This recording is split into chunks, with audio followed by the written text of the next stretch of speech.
नमस्कार, मैं हूं अनुराग चड्ढा।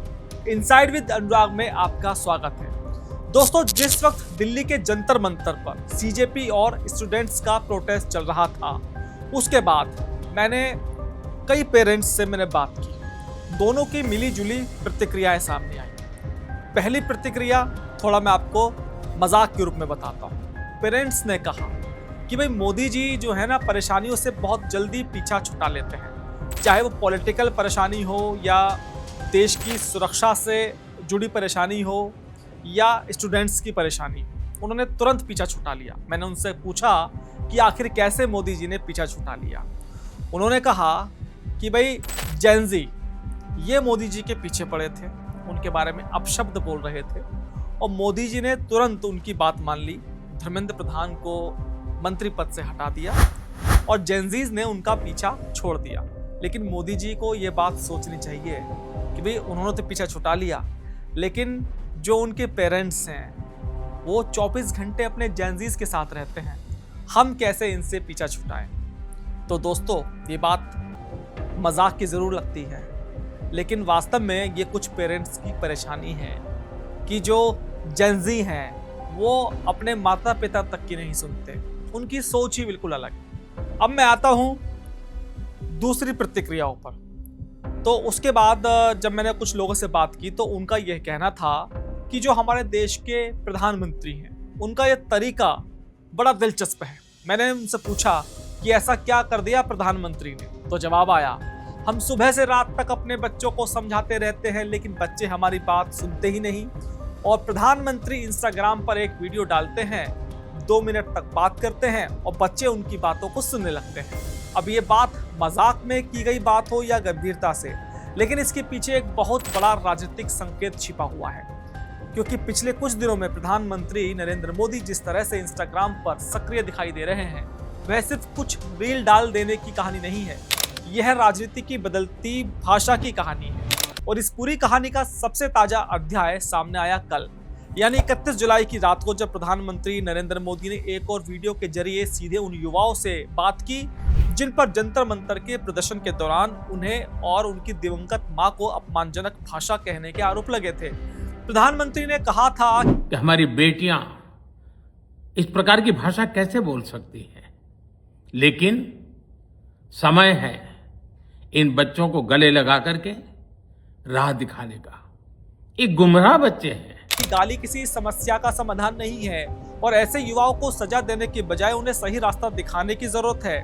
उन्होंने इन युवाओं को भटके हुए बच्चे बताते हुए कहा कि उन्हें सही दिशा दिखाना समाज और नेतृत्व की जिम्मेदारी है। यानी जिस विवाद में कार्रवाई, पुलिस और कानूनी प्रक्रिया की चर्चा हो रही थी, वहां प्रधानमंत्री ने अचानक अपनी तरफ से भाषा बदल दी।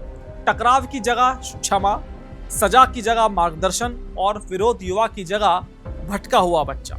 लेकिन सवाल यह है कि प्रधानमंत्री को इंस्टाग्राम पर आने की जरूरत आखिर क्यों पड़ी? देश के प्रधानमंत्री के पास देश को संबोधित करने के लिए टीवी है, रेडियो है, संसद है, सार्वजनिक सभाएं हैं, एक्स और दूसरे डिजिटल प्लेटफॉर्म्स हैं। फिर अचानक वर्टिकल वीडियो, छोटा संदेश और सबसे खास बात, मित्रों की जगह फ्रेंड्स। आखिर ये बदलाव क्यों? इसका जवाब 23 जुलाई की उस रात में छिपा है जब प्रधानमंत्री ने पहली बार सीधे इंस्टाग्राम के जरिए छात्रों और युवाओं से बात की। यह कोई सामान्य सरकारी संदेश नहीं था। परीक्षा में गड़बड़ियों और पेपर लीक को लेकर चल रहे आंदोलन के बीच प्रधानमंत्री ने कहा कि पेपर लीक करने वालों पर सख्त कार्रवाई होगी, फास्ट ट्रैक कोर्ट बनाए जाएंगे और कड़े कानून की दिशा में कदम उठाए जाएंगे। संदेश साफ था, सरकार युवाओं की शिकायत सुन रही है और अब कार्रवाई की बात कर रही है। लेकिन असली बात संदेश से ज्यादा माध्यम की थी। प्रधानमंत्री ने प्रेस कॉन्फ्रेंस नहीं की, उन्होंने लंबा औपचारिक भाषण नहीं दिया। उन्होंने कैमरे के सामने सीधे उस प्लेटफॉर्म पर बात की जहां उस समय प्रदर्शन करने वाला युवा वर्ग सबसे ज्यादा सक्रिय था, इंस्टाग्राम। यही वह बदलाव है जिसे समझना जरूरी है, क्योंकि इसका असर भी असाधारण रहा। पीएम मोदी की इस मुद्दे पर पहली रील ने 24 घंटे के भीतर 303 मिलियन से ज्यादा व्यूज हासिल किए और उस समय इंस्टाग्राम पर सबसे ज्यादा देखी गई रील का रिकॉर्ड तोड़ दिया गया। प्रधानमंत्री के इंस्टाग्राम अकाउंट पर रातों रात करीब 10 लाख नए फॉलोअर्स भी बढ़े। यानी जिस प्लेटफॉर्म को युवा मनोरंजन, मीम और शॉर्ट वीडियो के लिए इस्तेमाल करते हैं, उसी प्लेटफॉर्म पर प्रधानमंत्री का संदेश करोड़ों लोगों तक पहुंच गया। अगले ही दिन 24 जुलाई को दूसरा वीडियो आया। इस बार प्रधानमंत्री ने कोई बड़ा भाषण नहीं दिया और न ही कोई राजनीतिक हमला किया। उन्होंने युवाओं को धन्यवाद दिया। Thank you friends. कल देर रात आपसे मिलने का मौका मिल गया। मेरे जो वीडियो पोस्ट किया था उसको जिस प्रकार से आपने रिस्पॉन्ड किया, सकारात्मक सुझाव दिए, थैंक्स टू एवरीबॉडी। उन्होंने कहा कि पिछली रात उन्हें युवाओं से जुड़ने का मौका मिला और लोगों ने जिस तरह प्रतिक्रिया दी तथा सुझाव दिए उसके लिए वह उनके आभारी हैं। ध्यान दीजिए, यहाँ शब्दों का चुनाव कितना महत्वपूर्ण है।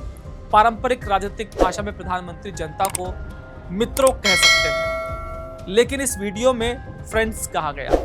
यह सिर्फ शब्द नहीं, यह उस डिजिटल संस्कृति की भाषा है जिसमें सामने वाला दर्शक नहीं, सीधे बातचीत का हिस्सा होता है। और फिर प्रधानमंत्री ने एक कदम और आगे बढ़ाया।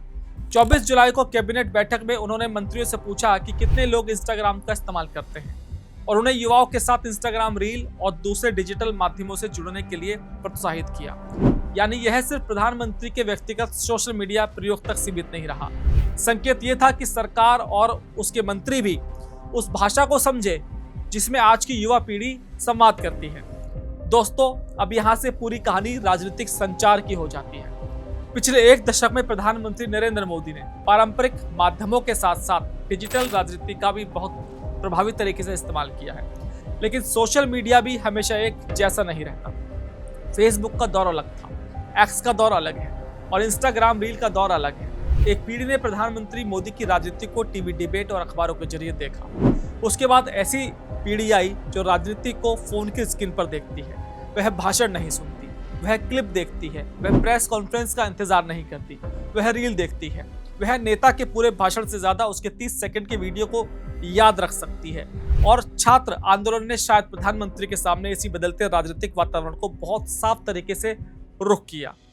इस आंदोलन की सबसे महत्वपूर्ण बात यह थी कि इसका मैदान सिर्फ जंतर मंतर नहीं था, इसका दूसरा मैदान इंस्टाग्राम था। यही कारण है कि प्रधानमंत्री का इंस्टाग्राम पर जाना केवल युवाओं को सूचना देने की कोशिश नहीं माना जा सकता, इसे युवाओं के साथ साथ सीधे संवाद स्थापित करने की कोशिश के रूप में देखा जाना ज्यादा सही होगा। और यहाँ प्रधानमंत्री की राजनीतिक शैली का एक और पहलू दिखाई देता है। बड़े नेता की सबसे बड़ी ताकत सिर्फ ये नहीं होती कि वह कब कठोर हो सकता है, असली राजनीतिक कौशल ये भी है कि वो कब भाषा बदल सकता है। जंतर मंतर पर प्रधानमंत्री और उनकी मां को लेकर आपत्तिजनक भाषा का विवाद हुआ।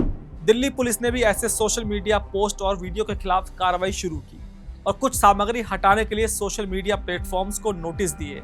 लेकिन ऐसे माहौल में प्रधानमंत्री अगर उसी भाषा में जवाब देते तो राजनीतिक कहानी बहुत आसानी से सरकार बनाम युवा में बदल सकती थी। लेकिन 31 जुलाई के वीडियो में उन्होंने दूसरी तस्वीर पेश की। उन्होंने कहा कि गलत भाषा स्वीकार्य नहीं है, लेकिन भटके हुए युवाओं को सही रास्ता दिखाना ज्यादा जरूरी है। यही वह बिंदु है जहां विरोध को अपने खिलाफ इस्तेमाल होने देने की बजाय उसे दूसरी राजनीतिक कहानी में बदलने की कोशिश दिखाई देती है। लेकिन क्या इसका मतलब ये है कि अब पूरा जेन ज़ी प्रधानमंत्री के साथ आ चुका है?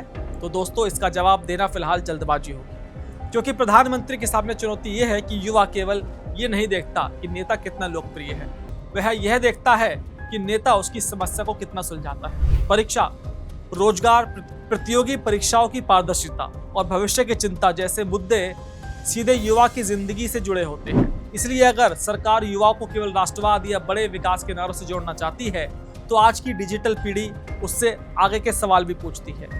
इसलिए जब हम पीएम मोदी के इन इंस्टाग्राम वीडियोस को देखते हैं तो प्रधानमंत्री की राजनीतिक समझ का एक महत्वपूर्ण हिस्सा यहाँ दिखाई देता है। पीएम मोदी ने समझ लिया है कि आने वाली राजनीति में युवा केवल वोट बैंक नहीं होगा, वह सूचना का निर्माता भी होगा। वह किसी नेता का संदेश आगे बढ़ा सकता है, इसका मजाक बना सकता है, उसका मीम बना सकता है और कुछ ही घंटों में किसी मुद्दे की पूरी कहानी बदल सकता है। प्रधानमंत्री नरेंद्र मोदी ने हमेशा से जनता से संवाद को अपना सबसे बड़ा हथियार बनाया है और यही वजह है कि उनके चेहरे की इतनी विश्वसनीयता है। लेकिन प्रधानमंत्री का पुराना जनसंपर्क मॉडल जैसे मन की बात था, उसमें एक तरफ से संदेश जाता था, दूसरी तरफ करोड़ों श्रोता सुनते थे। लेकिन अब इंस्टाग्राम रील का मॉडल अलग है। यहाँ संदेश छोटा है, चेहरा सामने है, भाषा अनौपचारिक है और प्रतिक्रिया तुरंत आती है। कमेंट, शेयर, मीम और रिमिक्स से वह संदेश कितना प्रभावशाली रहा, यह तुरंत पता चल जाता है। यानी पारंपरिक मीडिया के साथ साथ प्रधानमंत्री मोदी ने डिजिटल राजनीति के अगले दरवाजे को खोल दिया है। और शायद सबसे बड़ी बात यही है कि यह बदलाव सिर्फ प्रधानमंत्री तक रुकने वाला नहीं है। आने वाले समय में असली मुकाबला ये नहीं होगा कि किस नेता के पास सबसे बड़ी रैली है। मुकाबला ये भी होगा कि किस नेता की बात युवा अपनी स्क्रीन पर रोक कर देखता है, किसकी बात आगे भेजता है और किसकी भाषा उसे अपनी लगती है। प्रधानमंत्री नरेंद्र मोदी ने लंबे समय तक राजनीति में एक मजबूत, निर्णायक और अनौपचारिक नेतृत्व की छवि बनाई है। अब इंस्टाग्राम पर वही नेता खुद को ज्यादा सहज, ज्यादा सीधे और युवा भाषा के करीब दिखाने की कोशिश कर रहे हैं। इसे कोई रणनीति कहें, राजनीतिक मजबूरी या बदलते समय की जरूरत, एक बात तय है कि राजनीति का मैदान बदल चुका है। जंतर मंतर के आंदोलन ने यह दिखाया है कि जेन ज़ी सिर्फ दर्शक नहीं है, वह सवाल पूछ सकता है, सड़क पर उतर सकता है और उसी समय सोशल मीडिया पर अपनी कहानी भी बना सकता है। प्रधानमंत्री का इंस्टाग्राम पर उतरना इस बदली हुई ताकत का जवाब भी है और भविष्य की राजनीति की तैयारी भी।